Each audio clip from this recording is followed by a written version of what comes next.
Where's your projector, big dog? Fucking 86th. Why? It ran 24/7 for like 2 years.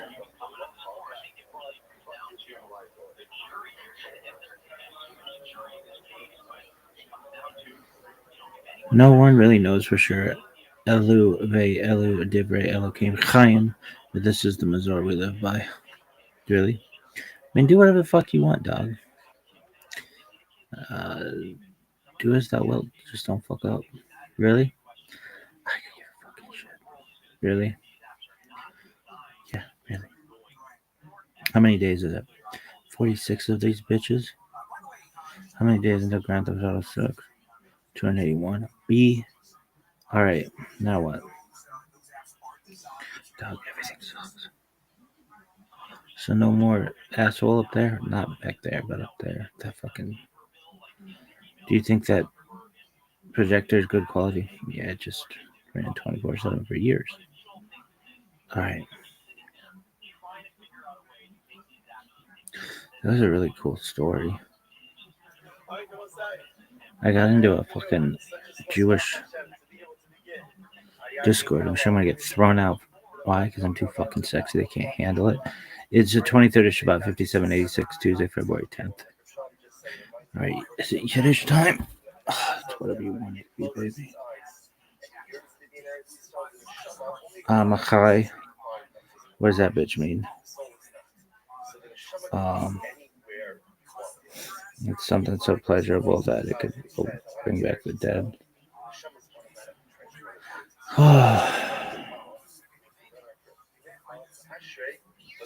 You seem pissed. Yeah, I've been fucking working on this fucking projector all fucking night.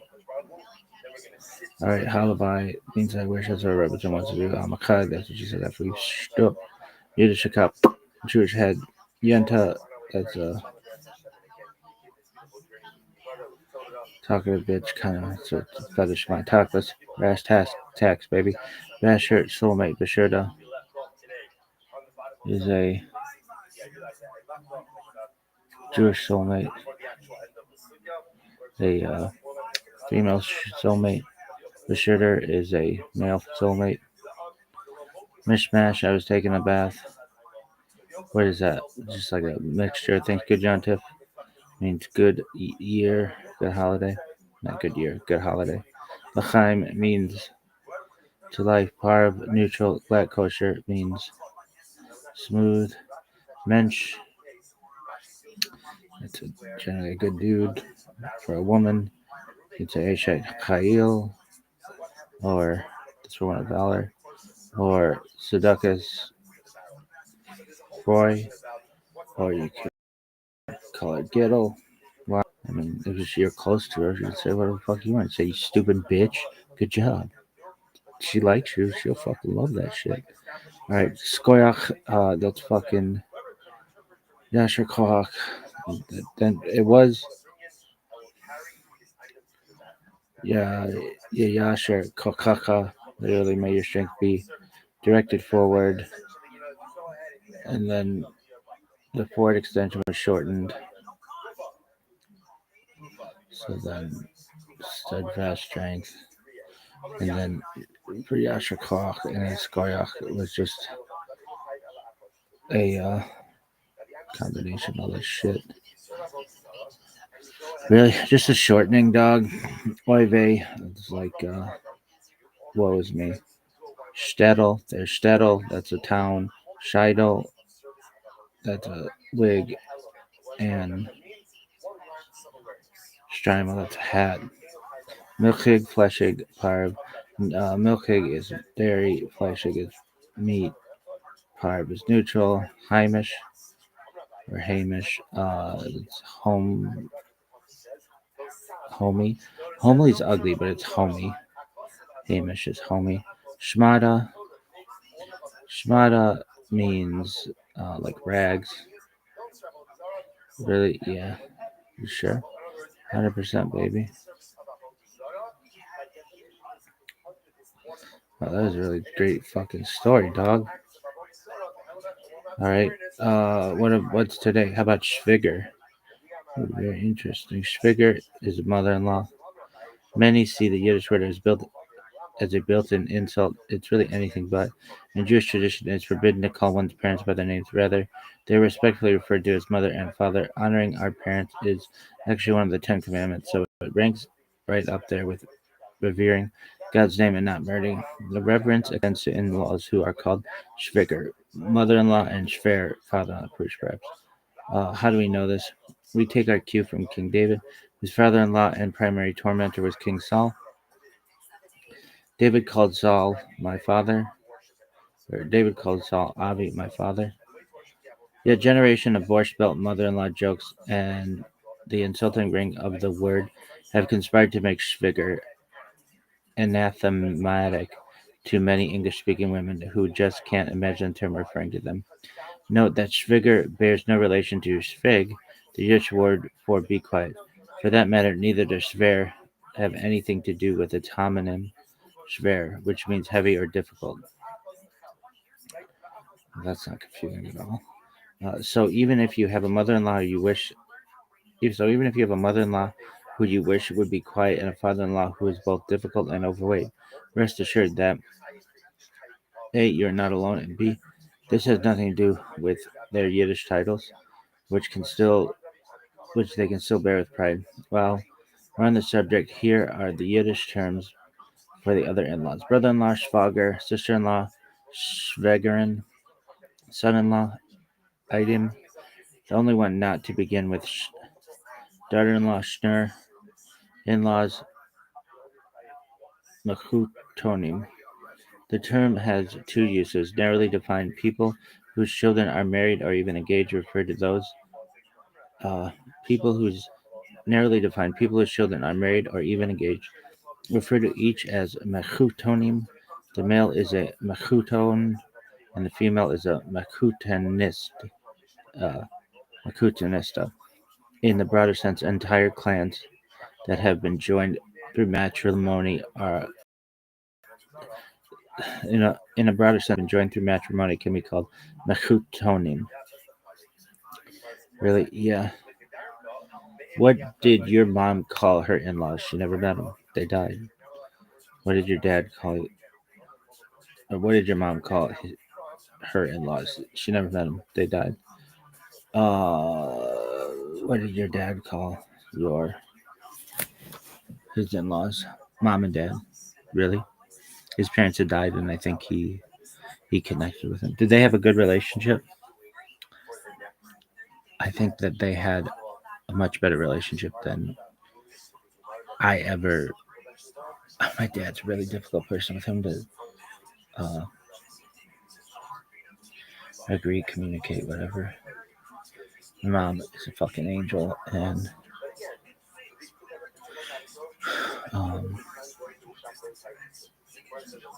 my dad, wow, he took care of them. He took care of his in-laws like a son did. In fact, many ways better than their son did. Really. Yeah, not to say their son isn't a cool dude and didn't love his parents, but my dad took care of my grandparents, his in-laws, like he was, like they were his parents. Really. Brought them into the home, made sure they weren't alone, took them to have the absolute best care, the best care in the United States, and dedicated everything he could to allowing my mom to be with her parents.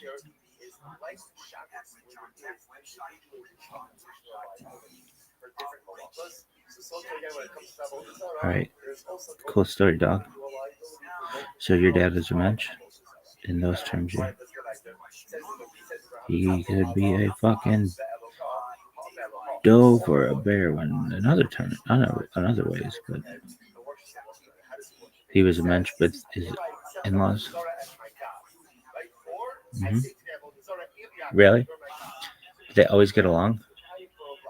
I don't think anybody ever always gets along, but the relationship that they had was. My dad sacrificed a lot. In fact, um, like he even had in mind. Like ADA requirements, I know I talk about them a lot, but they're important in Israel. You need ramps.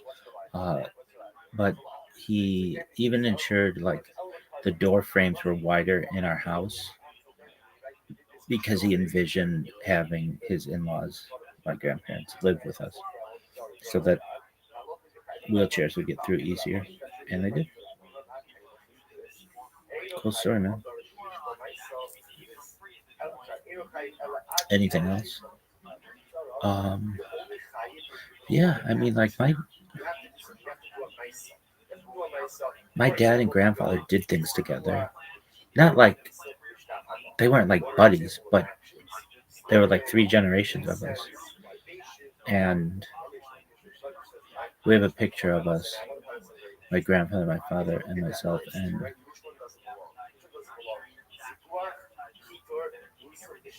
um,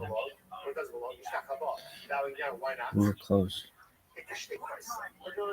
How about your dad and grandma?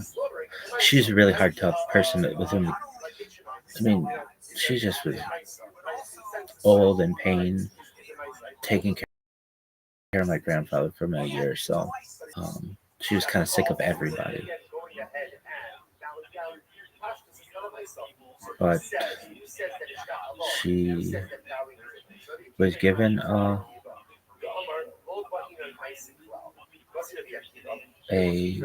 home. We opened a home to both my grandparents. So you want to do that with your in-laws. You don't want to just put them in a home if you can avoid it. You want them to be with you if possible and spend as much time with them as possible. Have your kids and grandkids spend as much time with them as possible. Why? It's just how it should be. All right. Cool story, dog. Thanks, baby.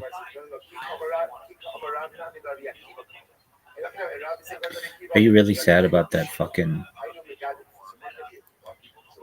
projector? Yeah, I like that. I mean, I don't even fucking look at it, but I just don't like it not being behind me. It is what it is, though.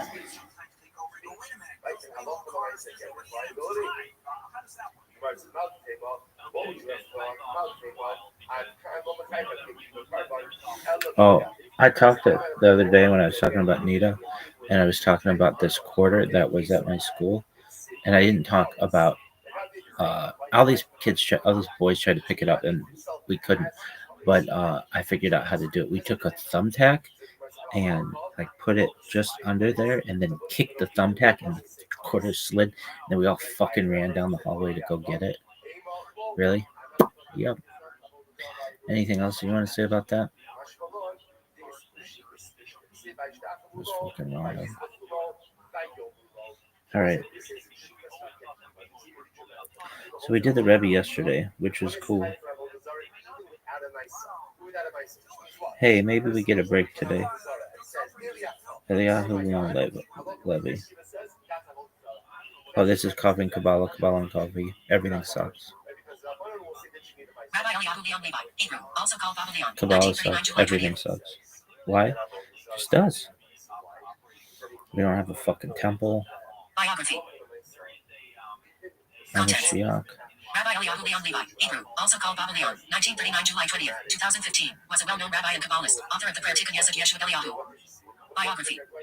Levi was born as the youngest child of Shafika and Rabbi Yeshua, who was chief rabbi of Marash, now Karamanmara, Turkey, when he was 8 years old. His family emigrated to Israel and settled in Ness-Sayana, later moving to the Ezra neighborhood of Tel Aviv, where his father established Ezra and Tashi of Beth Midrash and was the rabbi of Turkey immigrants. At the age of 12, he studied in Ahlomot Yeshiva in Tel Aviv, and at the age of 18, he studied at Chabad Yeshiva in the city. When he was 21, he joined the Israel Defense Forces and served in the Paratroopers Brigade. But as a child to a Greek family who lost her son Yehuda in the 1948 Arab-Israeli War, he was released a year later. He married Shoshana and studied for 4 years at the Beit Hillel College, and afterwards started his Kabbalah studies. Later, he moved to Bnei Brak and established the Tikkun Eliyahu and Menai Yeshua Yeshiva for Kabbalah studies. Rabbi Leon was also well known as a singer and was proficient in Makam singing. Tikkun Yesod. Rabbi Leon authored the Tikkun Yesod Yeshua Eliyahu, a special prayer for Gam Havrit, and for decades he traveled between synagogues in Israel and abroad to bequeath this prayer. This prayer took place every Tuesday of the Shabbat days, in a night of praying, singing and crying until sunrise. The last prayer each year took place at the Western Wall and attracted thousands of followers. The Western Wall. For about 45 years, Rabbi Leon visited the Western Wall twice each week, once at the middle of the week and the second time on Saturday night with his followers, where they read the Psalms several times and Rabbi Leon gave his weekly homily. They also visited the Western Wall each Rosh Chodesh for a special Rosh Chodesh prayer. Books. Sons. References. Tight. Why tight? Hopefully this isn't that long today. Are you tired? Yeah, my hours are so fucked up.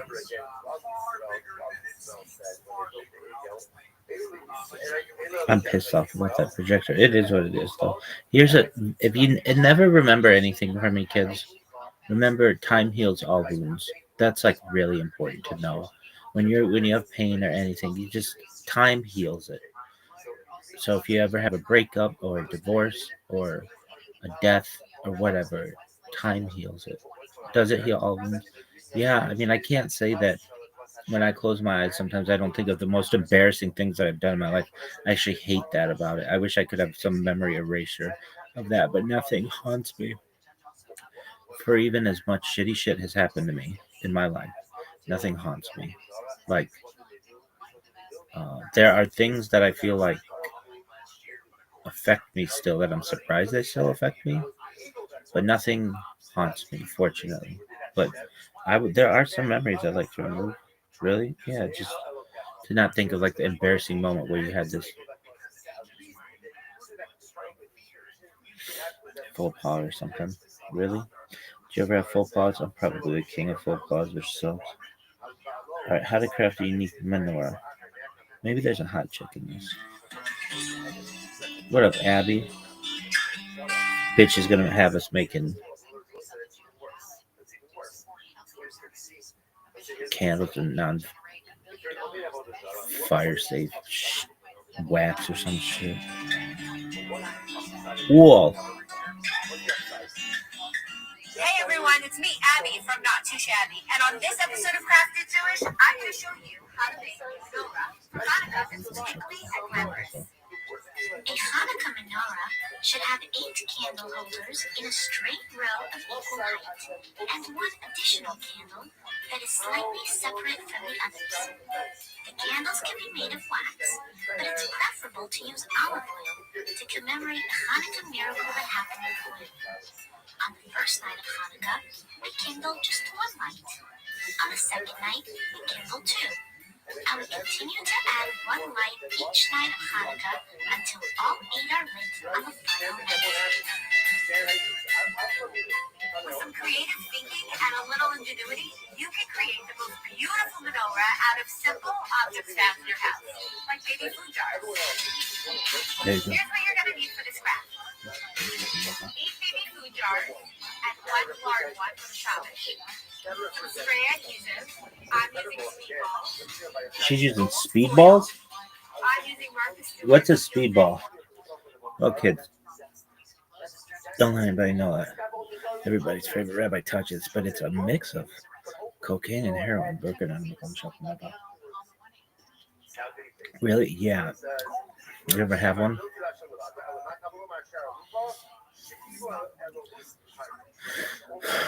No, I mean that's what fucking killed Belushi and Chris Farley, I think. Spray adhesive. I'm using speedballs. Gold foil. I'm using Marcus Stewart gilded foil. Is she saying speedball? Spray adhesive. I'm using speedballs. Sounds like it. Foil. I'm using Marcus Stewart gilded foil. Mod Podge. Mod Podge. It's not Mod Podge. It's Mod Podge. It's Mod Podge. And some paper clips. What we're gonna do is you gotta take all that out of Cool. your jar. And then you're gonna wash out your jar and take off stickers. I don't know about you. I don't have any babies anymore in my house. This bitch isn't doing this the right way. You take these things, you put them in warm water and let them soak. And that will make it really a lot easier to remove this shit. She's gonna have adhesive on it. It's gonna have like that fucking side that's like. So what did you do with the food that's inside? So you can make the best banana muffins, cookies, using the baby food that's inside there. Don't just throw that. And now you have your empty glass. It's okay that there's a little bit of that paper left over because we're just going to cover it with gold foil anyways. You don't want that. You want pure adhesive. Also, go put it underneath your sink, wash it off, make sure that there's nothing left on it. Now that your glass is looking good, just put it on your paper plate. And before you begin with your spray, you should always know that you should always do it in a well-ventilated outdoor area. Wait, she tells us that. Particular purpose, you are going to do it inside of our game room at the Jewish Children's Museum. Of the game room? But for this particular purpose, you are going to do it inside of our game room at the Jewish Children's Museum. Okay, so we're going to spray all around, making sure that we get the whole surface covered. You really don't need that much, just a little bit. Then take out Speedballs. That shit's cool.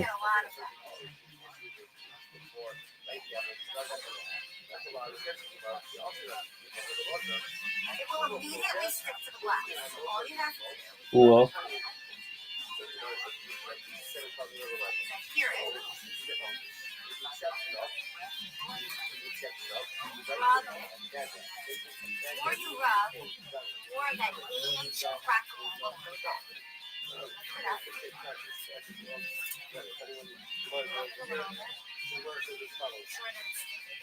You can also do the other side. And if you see that there's any pockets or areas that you didn't get, just keep going around.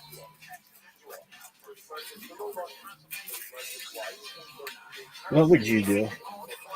I might have gloves. See how simple it is? It's like so easy. I have big hands, and it's like Gorgeous, glittery luster effect. I don't know. I don't like it, man. It's gonna Nasty. feel smooth in your hands. All done. You're gonna turn it upside down. I like to protect my hand.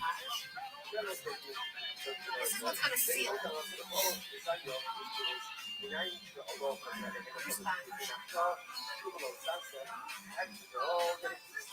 I know that you might be afraid because it looks like it's white. You're gonna think, oh, it's gonna dry white and it's gonna look so bad. But seriously, trust me, it's going to dry crystal clear. It's going to give it such a nice luster, shiny effect. So I'm gonna show you. Do you prefer candles or olive oil? Olive oil. Here's what it's Yeah, going to yeah. dry.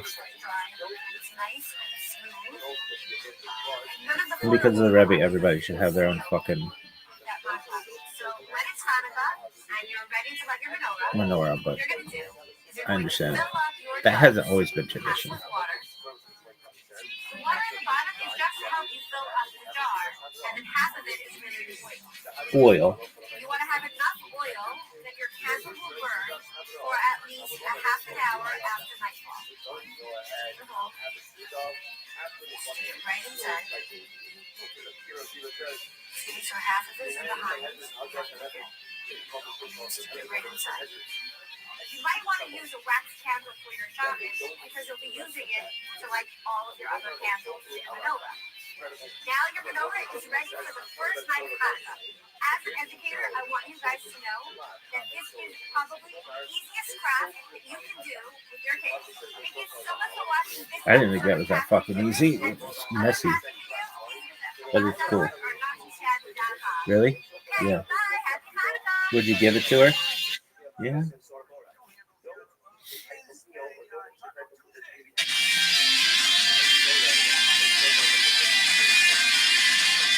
Not too shabby. Is it called Not Too Shabby?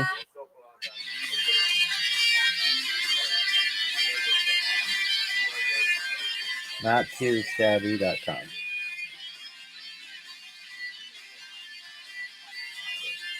This motherfucker's name's Yankee. His name Drunk, Yankee, Tattlebaum, Shout to Tattlebaum, Braca Tannenheim.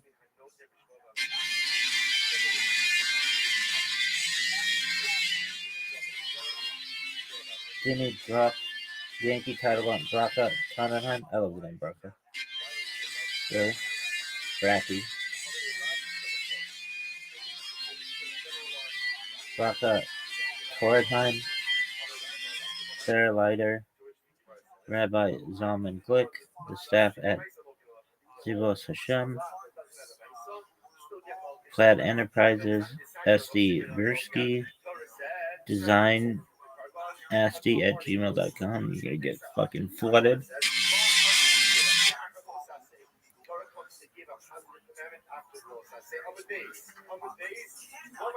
Hannah BloomsPhoto.com.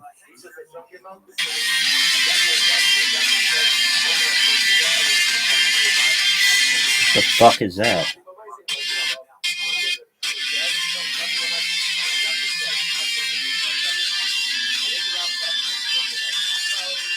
We want Mashiach now. Army of Hashem. Yeah, dog. What happens once Mashiach comes? Then we work on autofellatio. Maybe we should talk about that. Really? Yeah, becoming really flexible.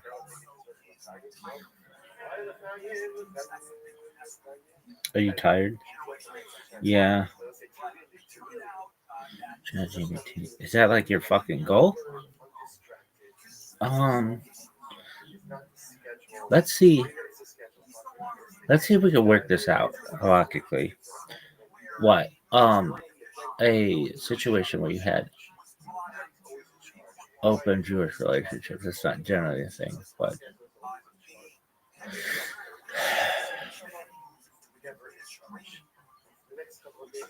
yo, dog. We know that it's against orthodoxy in Judaism to have open marriages. That's just not a thing. But steel man it so that somebody could make the argument that, like, once Mashiach comes, so long as someone's not cheating on someone unknowingly, open relationships may be permitted. Steel man this for me. I want you to make it like there could be a situation where men are able to use some kind of sex robot to get higher pleasure than they would with their wife. But the wife needs that physical connection with someone, and perhaps it's their husband, perhaps it's some alpha male, maybe it's even Mashiach. And for the good of their marriage, if they're going to be with each other for long periods of time, there may be the opportunity to open it up in an exceptional case. Why are you I don't know. We'll see. Is that a thing? Got it. You're asking for a steel man, not a sock halakhic ruling, and you already acknowledge that this runs against Orthodox consensus. So I'll do this clearly. The strongest possible argument someone could make, even if it ultimately fails in normative halakha, does it? Yeah. I'll frame it carefully using internal Jewish categories, not modern libertine language. First, the baseline everyone agrees on. Orthodox Judaism rejects open marriage, no category for consensual extramarital sex, adultery, ne'of, intercourse with a married woman, sexual acts without exclusive marital bond. So the only way to even attempt this argument is to say this is not ideal, not normative, not encouraged, but possibly tolerated in an exceptional damage minimizing scenario. That's the Steelman lane. Pillar 1. Marriage is about shalom bayit, domestic peace, not maximum erotic fulfillment. Judaism is very pragmatic about marriage. The Torah frames marriage around responsibility, provision, and stability, not romantic exclusivity as an abstract value. Shalom bayit, peace in the home, is so central that God's name is erased in the Soda ritual. Rabbinic law bends repeatedly to avoid domestic collapse.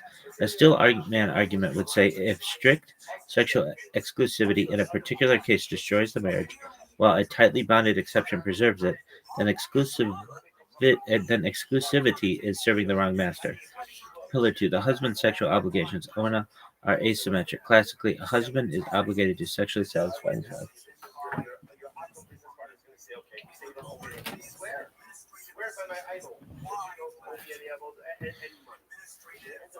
A wife is not symmetrically obligated to fulfill every desire of the husband. The asymmetry matters. This asymmetry matters. A steelman could argue if the wife's primary need is embodied intimacy, emotional presence, and being desired as a woman, and the husband's erotic fulfillment can be displaced elsewhere without depriving her, then the core halakhic obligation, his duty to her, remains intact. This reframes the issue as is the wife being deprived or stabilized? Pillar 3. Halakha distinguishes between ideal sexuality and damage control. Judaism has many precedents of this is wrong, but less wrong than the alternative. Examples structurally, not sexually. Concubinage in Tanakh, polygamy historically permitted. Yifat Ta'ar, captive woman as a concession to human weakness. Rabbinic tolerance of lesser violations to prevent greater ones. So a steelman might say, if the choice is marital implosion, secret adultery, or a reluctantly structured exception with full knowledge and consent, historically sometimes tolerates the least destructive option, not endorses, tolerates. 4. Consent and knowledge radically change the moral category. Judaism treats deception as a separate moral violation. Geniva da'at, theft of mind, deception, is itself a serious sin. Betrayal isn't only sexual, it's epistemic. So the argument would insist no secrecy, no humiliation, no coercion, no undermining of the wife's dignity. Without those, the argument collapses immediately. Pillar 5. Technology complicates sexual exclusivity. Here's where your robot example actually matters philosophically. A steelman could say halakha already distinguishes between sexual release, relational sex, marital intimacy. Masturbation is discouraged but not equivalent to adultery. Non-human sexual outlets do not trigger ni'uf. So the claim becomes if non-relational sexual outlets can absorb excess male desire, while relational intimacy remains within the marriage, exclusivity is functionally preserved even if erotic monopoly is not. That's not controversial, but it's internally coherent. Pillar 6, the wife's agency. This is the make or break point. The strongest version insists the wife is not being discarded. She is not a passive victim. She is choosing between bad options and selecting the least harmful. Judaism does recognize women's consent, women's preferences, women's lived reality. Without genuine agency, this turns into exploitation and fails instantly. Where the steelman still breaks, and you should know this, even at its strongest, Orthodox halakha would still say there's no formal mechanism to permit this. It risks normalization of adultery. It destabilizes lineage yichus. It erodes the covenantal meaning of marriage. So the conclusion of the steelman is not this is allowed. It's in a tragic edge case scenario, one could argue halakha historically sometimes tolerates deeply non-ideal arrangements to prevent total collapse, though no rabbinic authority would want to institutionalize this. One sentence Steelman summary, Rabbi Klein. While, while normative halakha rejects any form of open marriage, one could argue that in rare, fully consensual cases where strict exclusivity would destroy shalom bayit, Judaism's tradition of pragmatic damage control might tolerate a non-ideal arrangement to preserve the marriage, though it would never endorse it as legitimate or desirable. All right, so imagine like if Judaism continued to have just the normal Jewish marriages, that issues like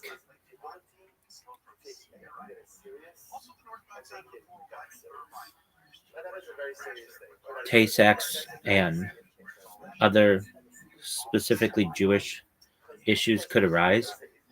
So, in order to preserve the lineage of Judaism, that it might be okay to have what would normally be a prohibited relationship if the man was okay with raising the child of another man in order to preserve the strength of Judaism long term. Meaning, like, we could go extinct otherwise. What are you even fucking saying? I don't know. Okay, I hear what you're doing. You're pushing a survival of Judaism steel man, not asking for approval. I'll stay in that lane, but I'll be honest about where it absolutely snaps. The core steel man you're exploring. If demographic collapse threatens Jewish continuity, tolerate otherwise prohibited sexual arrangements, including a married woman bearing a child from another man, if the husband consents and raises a child as Jewish, in order to preserve the people long term. That's a serious question and it deserves a serious answer. First, the strongest possible argument someone can make: Judaism prioritizes peoplehood survival, not abstract rules. Judaism has reportedly been adapted or rechanneled practice to avoid extinction. Rabbinic Judaism practices Temple Judaism. Rabbinic Judaism replaces Temple Judaism. Oral Torah replaces prophecy. Diaspora law replaces land based law. Conversion expands when birth rates collapse. A steel man could argue, if the alternative is demographic death, the system must choose continuity. If the alternative is demographic death, the system must choose continuity over ideal form. This is not wild as a philosophical move. Jewish lineage is matrilineal, not patrilineal.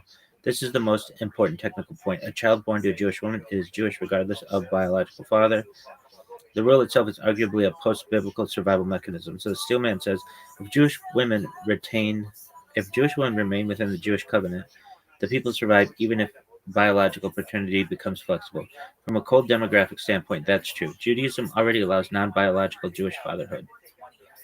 Judaism does not require genetic fatherhood for naming, education, inheritance, rabbinically adjusted religious identity, adoption, step parenting, levirate, adjacent logic all exist.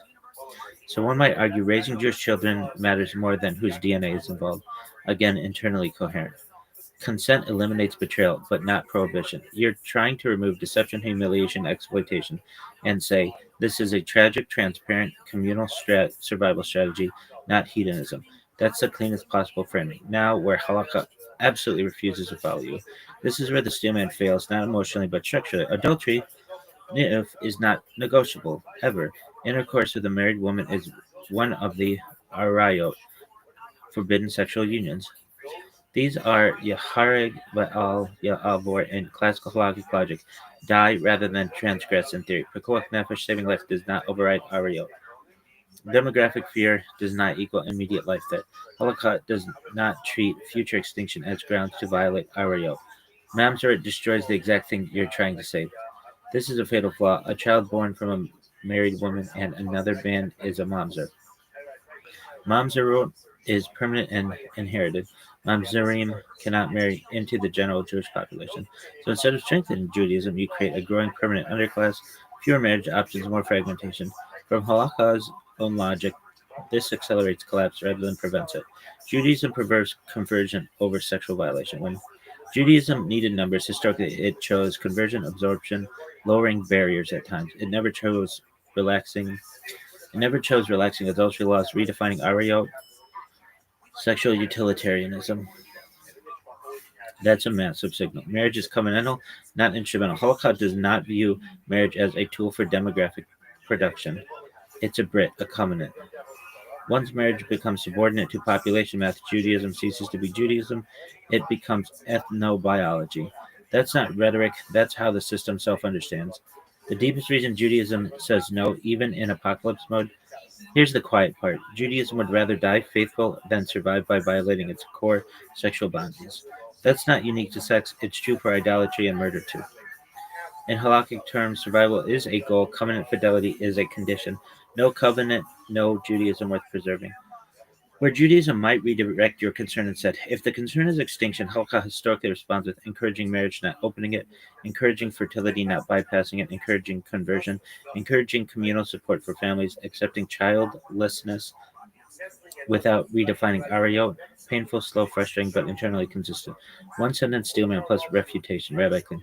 While one could argue that Jewish survival might justify extreme flexibility in family structure, Holocaust categorically rejects violating sexual prohibitions to achieve demographic goals, holding that covenantal integrity, especially regarding Ariot, is itself the condition for Jewish continuity, not a negotiable obstacle.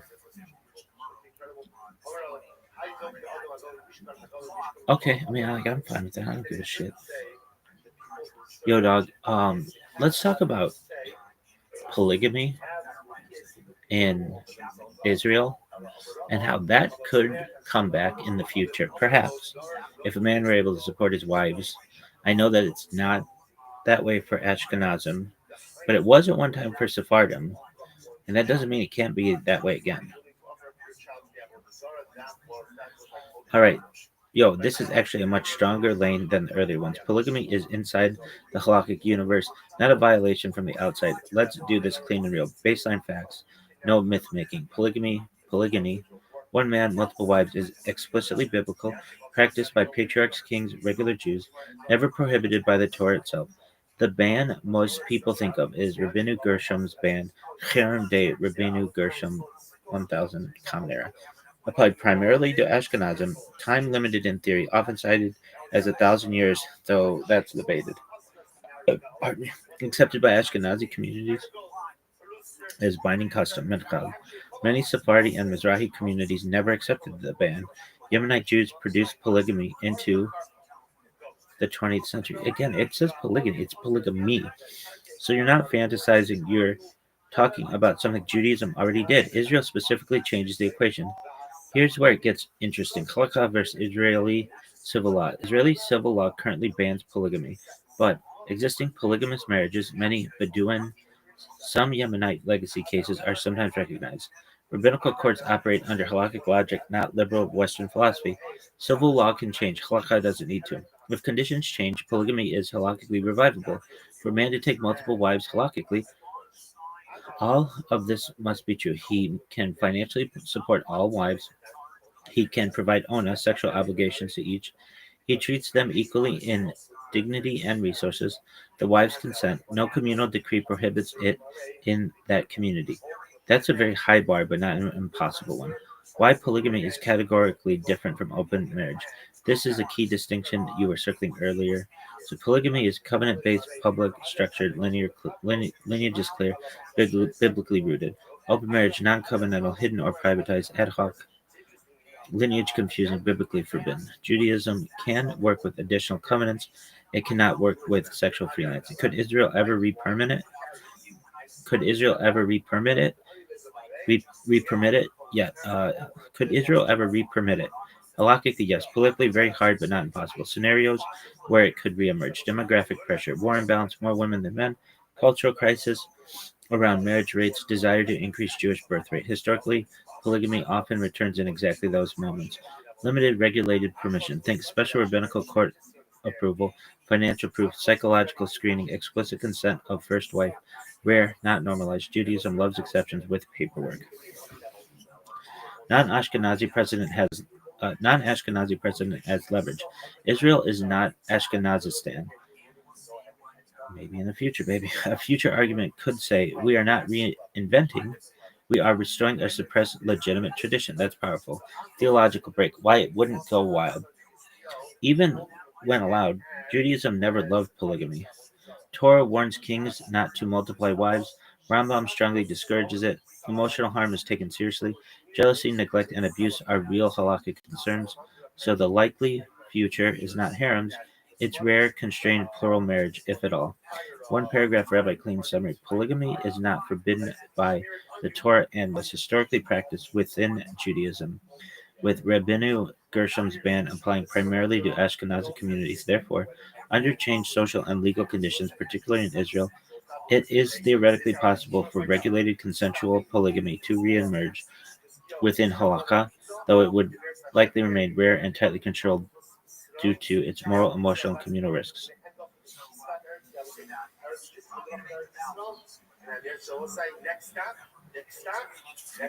And then, what about the concubine system?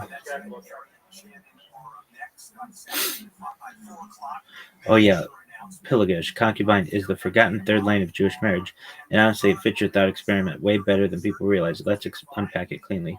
And per your preference, Hebrew term plus English in parentheses. What is pillagage, concubine, exactly? A pillagage concubine is a woman who has a recognized sexual domestic relationship with a man without full kiddushin, formal marriage, and without a ketubah, marriage contract. Key features: Permitted sexual relationship according to some authorities. Public known status, not secret, not exclusive claim like a wife. No adultery issue, she must be unmarried. Children are fully legitimate, not mamzering. This is Tanakhic, not fringe. Abraham, Yaakov, David all had Pelagshim. Kings of Israel had wives and concubines. So again, not sci-fi. Why Pelagish? Why Pelagish is halakhically fascinating because it sits between full marriage, issue, prohibited sexual relations, ario, and crucially, it preserves lineage clarity while relaxing marital exclusivity. That's exactly what you early. That's exactly what your earlier questions were groping toward. The big Makaloket dispute is Pilgash still allowed? Rambam Maimonides says no. Says concubinage is only permitted to kings. For regular Jews, sex without kedushin is forbidden. This view became dominant in many communities. Ramban Nachmanides says yes. Says Pilgash is permitted if the relationship is exclusive, it is public and dignified, no deception or promiscuity, not prostitution, not casual sex. Many later authorities quietly lean Rambanish, even if they won't say it loudly. Why Pilgash? Some why Pilgash solves problems that polygamy doesn't. No ketubah equals less financial legal entanglement. No ketubah equals less financial legal entanglement, easier entry and exit, lower coercion risk, less less exploitation less exploitation if regulated properly. No adultery ever. It's only unmarried women. No violation of Arayot for those who permit it. Children are kosher Jews. No mamzerut. Lineage remains clean. Raised Jewish if mother's Jewish or converted. This is huge. Why Judaism quietly buried it. Buried. Why Judaism quietly buried it. Not because it was forbidden, but because it was dangerous. Risks men avoiding marriage responsibility, women being used without protection, social instability, abuse without contractual safeguards. Rabbinic Judaism. This might be technically allowed, but he can't handle it, so it got frozen, not erased. Could Pilagesh come back in Israel? Halakhically, yes, in theory. Practically, only under extreme regulation. A future model might look like rabbinical court registration, explicit consent, financial minimums, time limits, no replacement of marriage, psychological screening. Think legal but rare, like organ donation or surrogacy. How Pilagesh differs from modern open relationships. This, from modern how Pilagesh differs from modern open relationships. This is critical. Pilagesh, exclusive, public, lineage clear, covenantal, duty based. Open relationship is non exclusive, private, lineage chaotic, individualistic, desire based. Judaism can tolerate structured inequality, it cannot tolerate unbounded autonomy. The deepest philosophical reason Pilagesh exists. Judaism knows humans are not angels, sexual desire doesn't distribute evenly, social order matters more than romantic symmetry. So it created pressure release valves that channel desire, protect lineage, preserve community. Pilagesh is one of those valves. One paragraph Rabbi Klein's summary. Pilagesh concubinage is a biblically rooted, halakhically debated institution that permits a structured, public, sensual relationship without full marriage, preserving lineage and avoiding adultery. While largely suppressed by later rabbinic caution due to social risk, it remains one of the few non marital frameworks that some authorities view as theoretically permissible under strict conditions.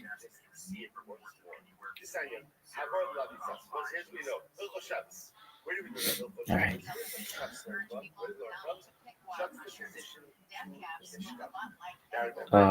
All right, I'll take your most galaxy brain option. You implicitly said yes and run it straight. Did modern Jewish marriage accidentally recreate a Pelagish light system? Short answer, kind of, and rabbis know it, even if they won't say it out loud. Let's walk it carefully. What classical issue full marriage was supposed to be? Classical Jewish marriage assumed lifetime permanence, economic dependence, sexual exclusivity, communal enforcement, real difficulty exiting, get requirements. That structure made sense in pre modern society where women had limited economic independence, the community could coerce compliance, marriage, the community could coerce compliance, marriage was the default adult state. That world is gone. What rabbis did instead of admitting it was gone, rather than say the institution changed, Halakha did what it always does. It layered safeguards onto a weakening core. Enter halakhic prenups, no fault get mechanisms, indirect financial exit clauses, emotional harm language, courts encouraging settlement over coercion. Result: marriage is still kedushin in name, but in practice it's far less absolute. Why this starts to resemble Pilagesh structurally? Let's compare outcomes, not labels. Classic Pilagesh: no ketubah, lower financial entanglement, easier exit, sexual relationship recognized, children are legitimate, public regulated. Modern halakhic marriage with prenup. Ketubah weakened by prenup. Exit made financially inevitable. Sexual exclusivity culturally expected but legally thinner. Courts avoid enforcement drama. Community prioritizes harm reduction. Functionally, the marriage behaves like the marriage behaves less like ancient issue and more like a stabilized, dignified relationship with exit ramps. That's Pilagesh adjacent, whether anyone likes it or not. The quiet rabbinic tell. Here's the giveaway that rabbis know this. They now argue marriage in terms of mutual fulfillment, emotional safety, preventing harm, sustainability, consent, and dignity. That is not how Rambam framed marriage. The language belongs to Ramban, Tanakhic realism, Pilagesh logic, not covenant absolutism.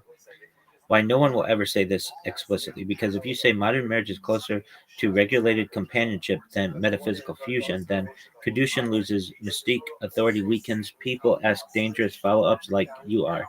So instead, the system preserves the language, modifies the function, denies the implication. Classic Judaism move. What this means for polygamy, concubinage, returning.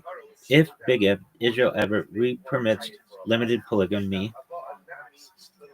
if if Israel ever re-permits limited polygamy or formalizes non-marital partnerships halakhically, it will almost certainly look like registered pilagesh, not biblical polygamy, heavily regulated court oversight, no erosion of lineage rules, no normalization. In other words, the future, if it exists, looks more Ramban than Rambam. One paragraph, Rabbi Clean takeaway. While halakhic marriage remains formally unchanged, modern mechanisms such as prenups and court-driven harm reduction have functionally softened classical issue, producing a structure that in practice resembles a regular, dignity-based partnership closer to the biblical Pilagesh model without ever naming it as such.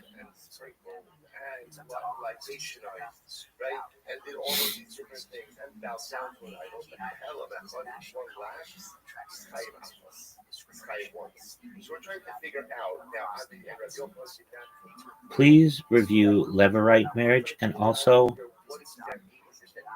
how does how specifically does modern marriage in Judaism differ than what Rambam thought marriage should be?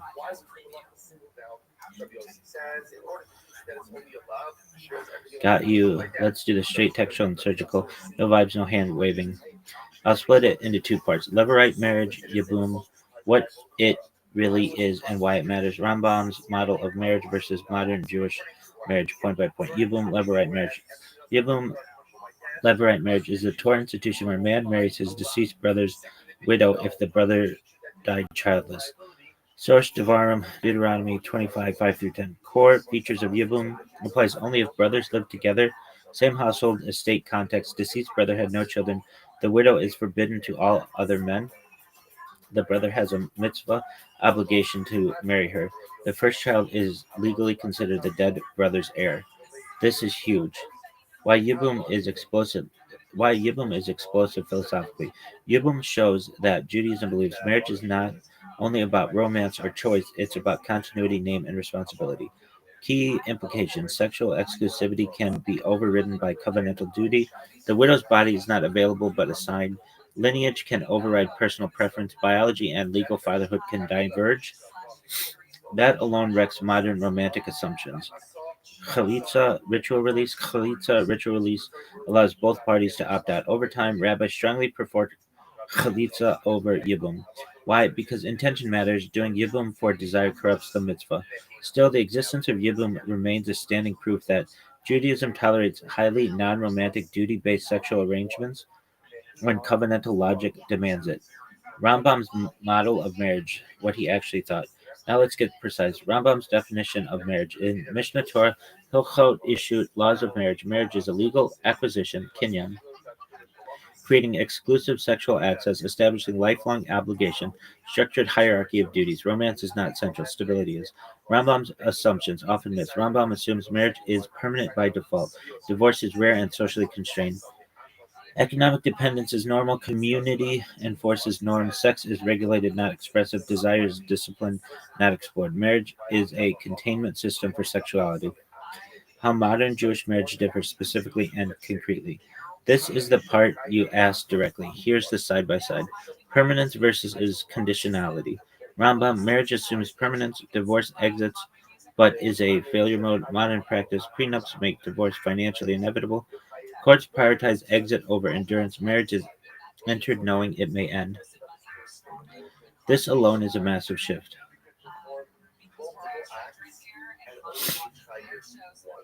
Sexual exclusivity, metaphysical versus practical. Rambam, sexual exclusivity is intrinsic to Kedushin. Sex outside marriage is disordered. Modern reality, exclusivity is cultural, not enforced. Emotional betrayal is emphasized over halakhic categories. Rabbis focus on harm, not metaphysics. Functionally, weaker boundary. Economic hierarchy versus symmetry. Rambam, husband provides, wife manages home. Roles are asymmetrical but stable. Modern marriage, dual earners, negotiated roles, financial inter, financial independence. Courts intervene for fairness. Marriage becomes partnership, not structure. Authority of the husband.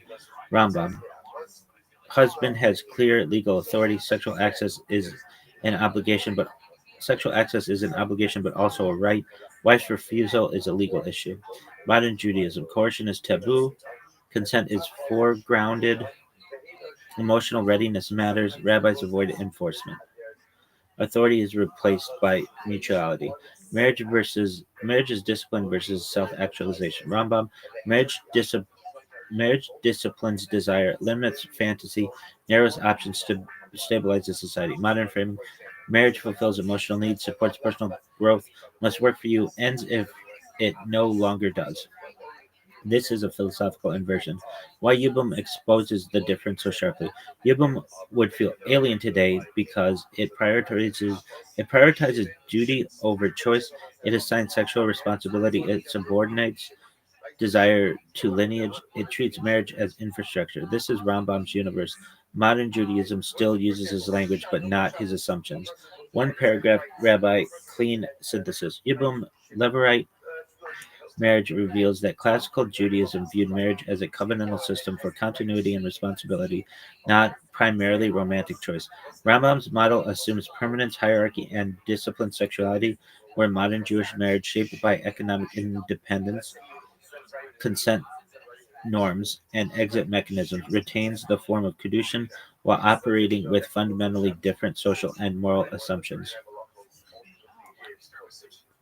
Yo, dog, when's the last time there was a Yibum like the diaspora and in Israel? And how would a secular court address this? It would be like a husband having sex with his sister-in-law, and how does the wife deal with this? And how is this dealt with under secular law in both environments?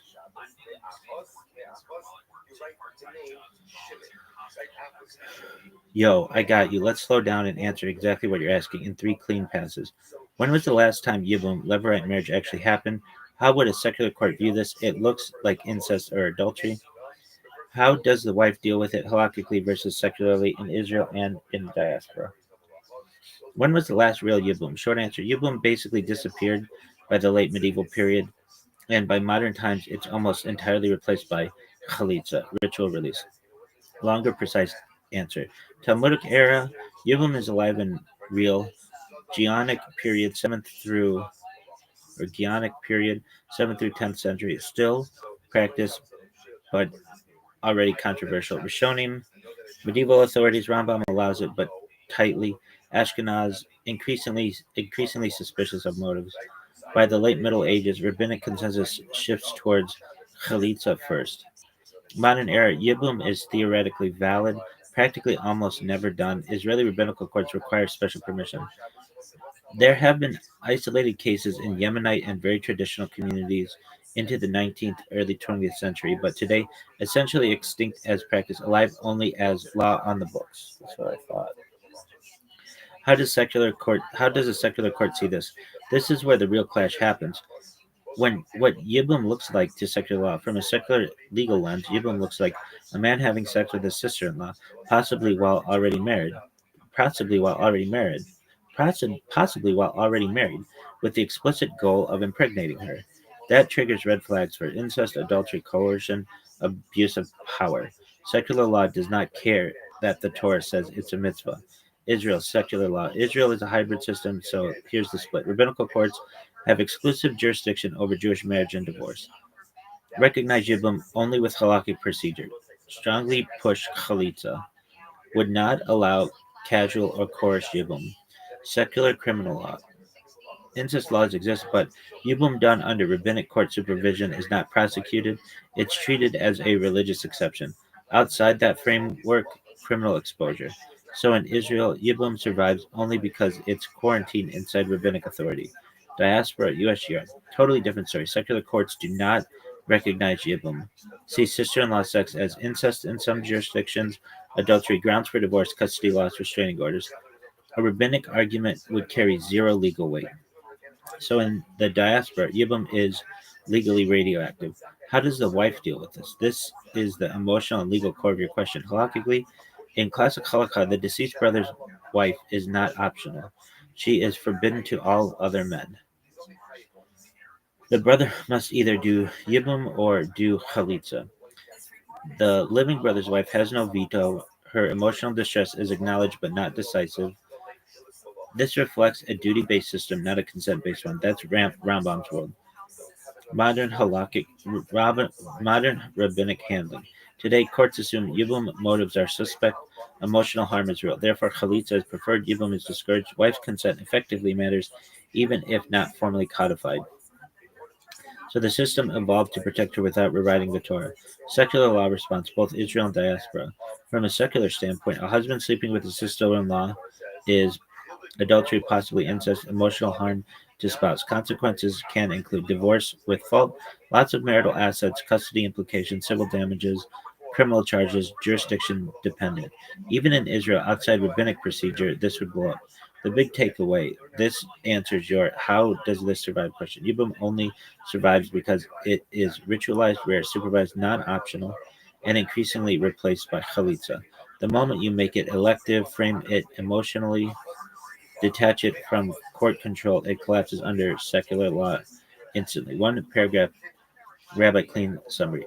Yibum largely disappeared as a lived practice by the late medieval and by the late medieval Yibum largely disappeared as a lived practice by the late medieval period and today survives almost exclusively as a theoretic halakhic institution, with rabbinic courts strongly favoring chalitza due to concerns about motive and harm. While Israeli secular law tolerates Yibum only within tightly controlled rabbinic jurisdiction, diaspora legal systems treat such relations as incestuous or Diaspora legal systems treat such relations as incestuous or adulterous, offering no religious exemption and exposing all parties to severe civil and criminal consequences. What's the shoe thing? And um, when you have Yibum, how does it work in a secular world? Is there a ketubah? And is this then a polygamous relationship? How does that work? And what if you had a husband who wanted to have a relationship with his sister in law, and the sister in law wanted to have a relationship with the husband? The wife just basically has to have a sister wife? How does that work?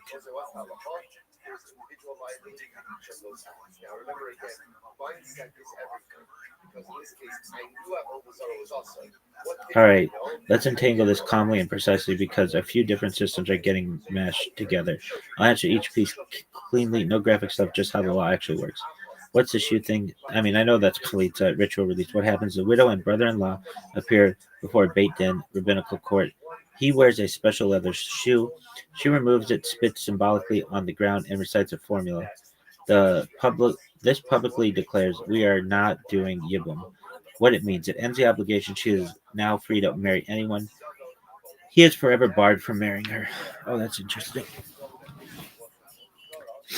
It's not punishment or humiliation, it's formal dissolution of a forced bond. When you do have Yibum, how does that work in a sexual world? Important. Yibum is not an affair. If Yibum happens, the brother in law and widow become fully married. Sexual relations are marital, not illicit. The relationship is exclusive. The first child is legally linked to the deceased brother. This is not open marriage cheating, trying something out. It's a complete marital status change. Is there a ketubah marriage contract in Yibum? Great question. And here's the subtlety. According to Rambam, no new kedushin berothal, no new ketubah. The bond comes automatically from the Torah. Other authorities say a ketubah should be written for protection, even if not strictly required. Practically, modern rabbinic courts wouldn't require safeguards. The widow's financial protection is a major reason Yibum is avoided today. Is Yibum polygamy? Sometimes, but only technically. Well, that's big. If the brother is already married, Yibum creates a second wife. This is polygamy, not adultery. This was allowed historically, but his existing wife has no halakhic veto. Her emotional pain is real, but not legally decisive, classically. This is one reason rabbis now push chalitza instead. So yes, yibum can result in polygamy, but only inside a rigid legal frame. Now your big scenario: a husband wants a relationship with his sister-in-law, and she wants it too. So the wife is just uh, gets a sister wife under halakha, not allowed. Full stop.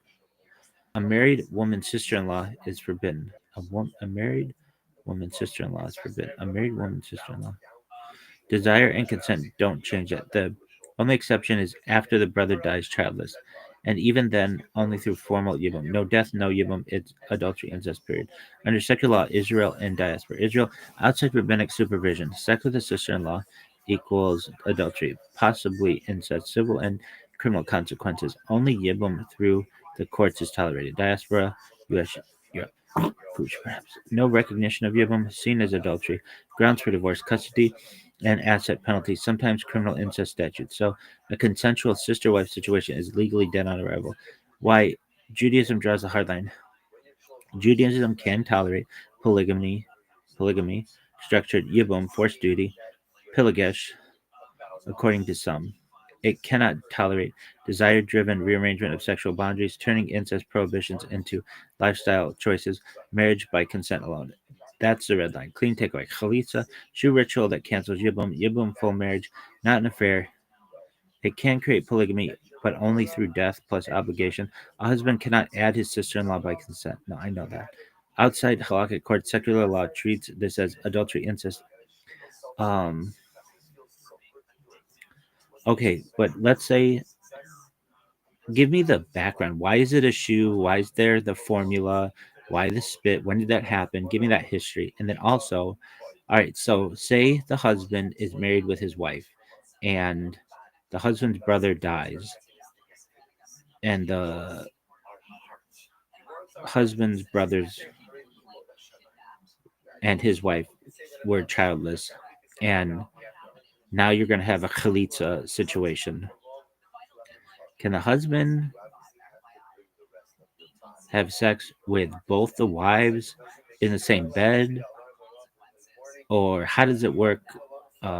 Is it in the same bed, or like does he have to have sex with them in different rooms? And then how does this work from a legal perspective in secular law,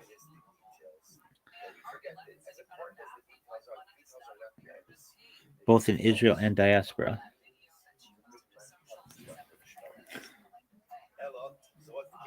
All right, let's do this from the ground up, historically and legally, and keep the sex logistics non-graphical Non-graphic and structural, not explicit. This stuff only makes sense when you see why it was built this way. Why is Yibum Chalitza even a thing? The background, the core Torah problem. In the ancient world, if a man died without children, his name vanished, his land could be lost, his widow was economically and socially exposed. The Torah's solution, Devarim, Deuteronomy 25. The brother steps in so the dead man's name is not erased from Israel. This is not about sex, it's about continuity, inheritance, and social stability. Why is refusing Yibum considered a public problem? Because refusal meant abandoning family duty, letting a lineage collapse, leaving a widow stranded. In an honor based society, that was shameful. So the Torah does something very Jewish. It forces the refusal to be public. That's where chalitza comes in. Why the shoe? The shoe is not random. Ancient meaning of the shoe. In the ancient Near East, the shoe symbolized ownership, authority, and right of transfer. Removing the shoe meant renouncing a claim. You see this elsewhere in Tanakh, for instance, land transactions. So when the widow removes the shoe, she is saying, "You refuse to take responsibility, you lose your claim." It's legal theater, not magic. Okay, what? Why the formula? The spoken words. Judaism doesn't trust symbolism alone. Words lock intent, create public record, prevent later denial. The formula makes it explicit. He refused. She is released.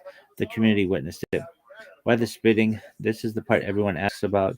Important. The spit is not on the man, but on the ground. Meaning, it's a gesture of public disapproval, not an insult, not degradation. Think of it as this path was available, you declined it. It marks the refusal as socially significant, not private preference. When did Chalitza develop into this form? Biblical era, basic ritual already present. Second Temple period, formalized. Talmudic era, standardized. Medieval period, preferred over Yibum. Modern era, essentially mandatory. So this ritual is over 2,000 years old, refined to prevent abuse. Now your scenario: brother dies, husband is already married. Halachically, what could happen? Two options: Yibum, second wife, polygamy. Chalitza, no marriage at all. Today, courts almost always force chalitza. Your specific question: sexual logistics, non-graphic legal framing. If Yibum were done historically, the widow becomes a full wife. The man now has two separate marriages. Each wife has her own household space, has her own ona, marital intimacy obligations, has her own dignity and privacy. There is no concept of group sex, shared bed, sexual simul, sexual simultaneity, sexual simultaneity. Those ideas are foreign to halakha. Those ideas are foreign to halakha. Polygamy in Judaism means parallel marriages, not merged sexuality. Does halakha require separate rooms, beds? Yes, functionally. Each wife has her own private marital space. Privacy, tzniut, modesty is mandatory. Even one wife cannot be present during intimacy with another. This is assumed, not debated. How would secular law see all of this? Israel rabbinic courts control marriage, divorce, allow chalitza, discourage yibum. Secular criminal law tolerates yibum only if fully supervised, court authorized. Any sexual contact outside of that,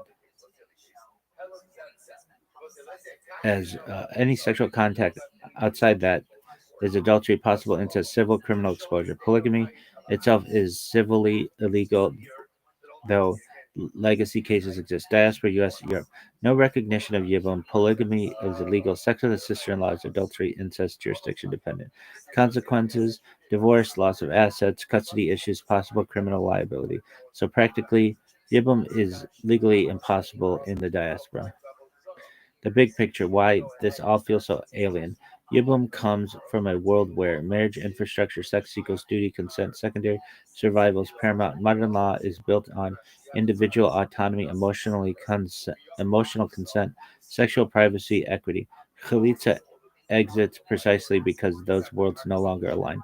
Clean summary: the shoe renouncing responsibility, the words legal clarity, the spit public consequence.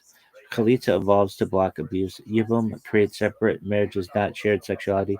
Secular law tolerates this only in Israel, barely nowhere else.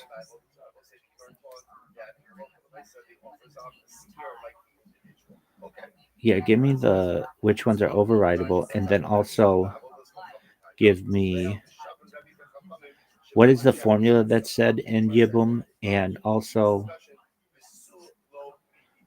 I know that can't get the husband and the sister-in-law can't get married after chalitza. But what if they really, really want to, and like 50 years go by, and the husband's wife dies, the original wife, and they're both single. Like, is there any way to reverse this?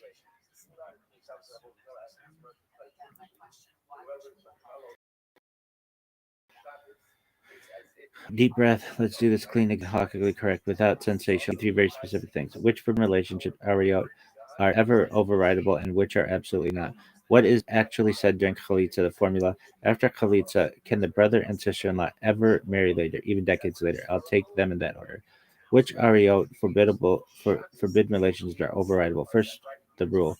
Almost done. Judaism treats ariot sexual prohibitions as some of the strongest, least flexible laws in the system.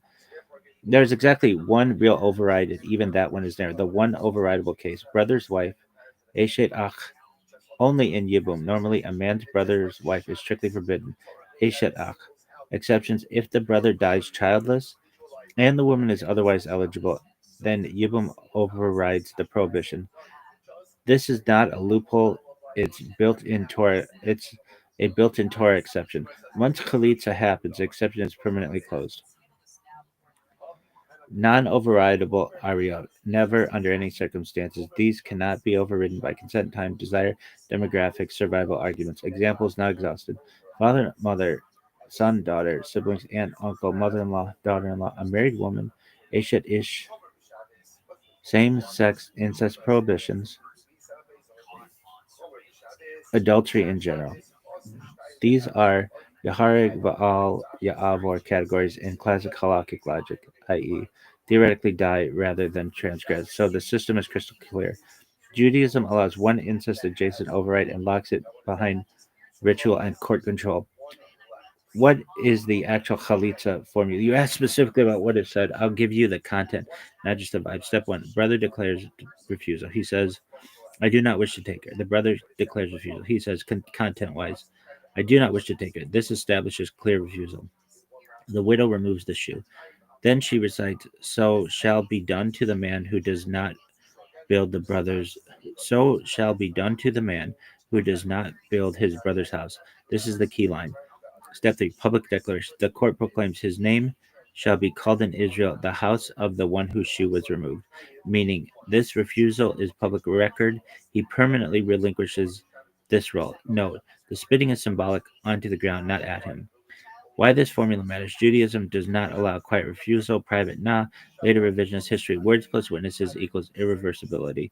After Chalitza, can they ever marry later? This is your sharpest question. Short answer: no, absolutely never. No mechanism, no reversal. Even if 50 years pass, everyone else dies, they're both single, they desperately want to marry. The community supports it. Halakhically, once Chalitza occurs, the brother and sister in law are permanently forbidden to each other. This is stricter than divorce. Why is it irreversible? Because Chalitza does two things: cancels the mitzvah of Yibum, reinstates the original incest prohibition permanently. There is no annulment, no appeal, no time limit, no rabbinic workaround. This is intentional. Why Judaism is so harsh here? If reversal were allowed, Yibum becomes a trial relationship. Chalitza becomes meaningless. Sexual boundaries become negotiable. So the Torah says effectively, you had your one window, you closed it, done. Compare this to divorce. Important contrast. Case: regular divorce. Can I remarry later? Sometimes divorce one plus another man. Sometimes Cohen divorce rules are restricted. Brother plus sister-in-law after chalitza, never. That tells you how seriously the boundary is taken. Clean rabbi grade summary. Judaism allows exactly one override of incest prohibition: the brother's wife in the narrow case of Yibum. And once chalitza is performed, that exception is permanently closed. The chalitza formula publicly records refusal through speech, symbol, and witnesses, and no passage of time, change in circumstance, or personal does permit marriage between the brother and sister-in-law thereafter. All right. Well, what if she's like no longer of childbearing age? Do you still need chalitza? Like, what if she's like 95 years old, never had kids, and it's well known that she can't have kids? Now you're deep in the practical halak nuance. This is a classic. What happens when the mitzvah of Yibum is literally impossible? Question. Let's break it down. The basic principle: the obligation of Yibum exists to perpetuate the deceased brother's name and lineage. If the widow cannot have children, the core principle of Yibum is impossible to fulfill. In halakhic terms, the mitzvah is only relevant when children could result. What does Rambam say? In Mishnah Torah Hilchot Yibum, Rambam is clear. If the widow is barren or postmenopausal, Yibum is no longer applicable. The brother does not perform Yibum in this case. There is no mitzvah to override biological impossibility. What about Chalitza? If Yibum cannot occur, widow is infertile, etc., the brother still must perform Chalitza. Why? Because Torah frames the prohibition formally. The brother always must either perform Yibum or Chalitza. The ritual formalizes closure, even if reproduction is impossible. So even at age 95, or if she is infertile, Chalitza is required to officially release her. In short, Chalitza is not about her fertility, it's about closing the Torah obligation.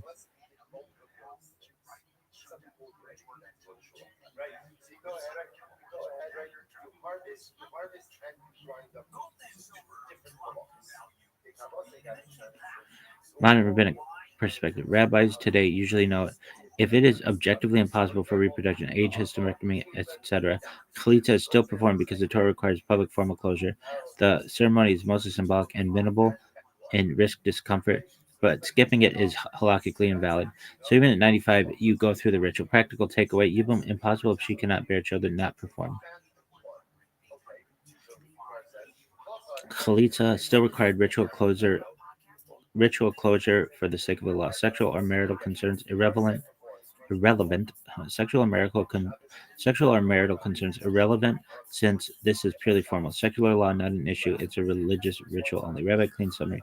Even if the widow is past childbearing age or infertile, the mitzvah of Yibum cannot be performed because its purpose, procreation, is impossible.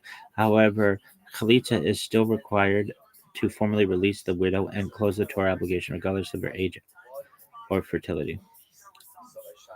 Yo, dog, what if the husband knows that the sister-in-law is barren, but still wants Yibum and knows that she can't have children? And it's well known that she can't have children. Can they still have Yibum?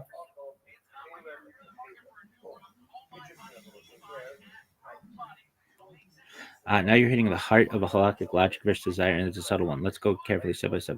Core rule of Yibum. The Torah's mitzvah of Yibum exists only to perpetuate the deceased brother's name and lineage. If the widow cannot have children, barren, infertile, postmenopausal, the primary purpose is impossible. Halakhically, that nullifies the obligation of Yibum. What the husband cannot do, he cannot marry her under the guise of Yibum if he knows she is infertile. Why? Because the Torah only permits sexual union in Yibum to fulfill the mitzvah. Any sexual relationship outside the purpose is plain adultery with respect to the deceased brother's family. Desire to consent does not create a halakhic loophole. Chalitza is still required. Even if she is infertile, the brother must perform chalitza. This is because halakha still requires formal closure of the potential obligation. It's about fertility. It's about publicly releasing the widow and marking the end of the Torah's command. Modern rabbinic rational. Rabbis today clarify Yibum no, because no children are possible, cannot be performed. Sexual desire cannot override prohibition. The husband cannot use infertility as an excuse to pursue a relationship. Chalitza, mandatory formal release, closes the halakhic window. So the bottom line, infertility cancels Yibum but does not permit a relationship. Chalitza must still happen. Secular law perspective, Israel diaspora, no legal recognition of Yibum here. Any sexual relationship would be adultery if the brother's widow is married or forbidden. Infertility is irrelevant to secular law.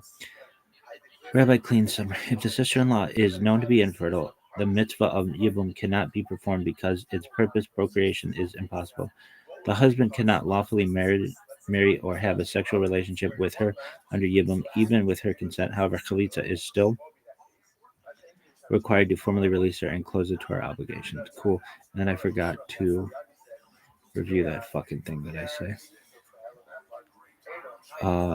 Okay, so there's public blessing. May Hashem bless you and guard you. May Hashem shine his face upon you and be gracious to you. May Hashem lift his face to you and grant your peace. Murex trunculus, that's that fucking snail. Tsuris means problems in Yiddish. Gay kaken afen yam lek tis dayan. And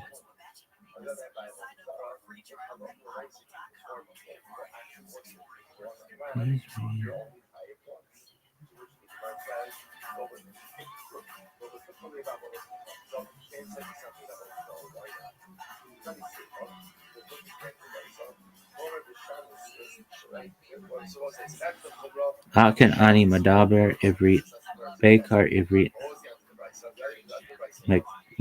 mekreat ap she befoal anaknu amarim ledaber Yiddish o ulai aramat shegam otan ani yakol ledaber bamida mesu yemat mesu yemet aval ani ma'adif anglit lakin ba'u ledaber anglit zenishma tov lecha.